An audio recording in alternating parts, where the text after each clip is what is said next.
2019 Ford EcoSport. Getting the oil change required message. If you want to reset it, go ahead and turn the car off. What you're going to do is you're going to press the gas pedal and the brake pedal at the same time, and then you're going to turn the key forward without starting it. So key in, gas and brake, turn it forward. Now you're going to hold it down for at least 25 seconds. And what I mean by hold it down is you hold down the gas pedal and the brake pedal. And you're going to wait. And you're going to wait. And you're going to wait. Still waiting. I'm still here. Okay. So the message just went away. Take our feet off the brake and gas pedal. We're going to start it.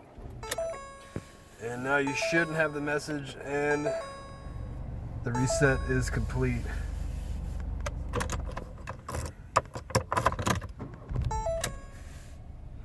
Turn it off, turn it back on to make sure it's good. Now it's good.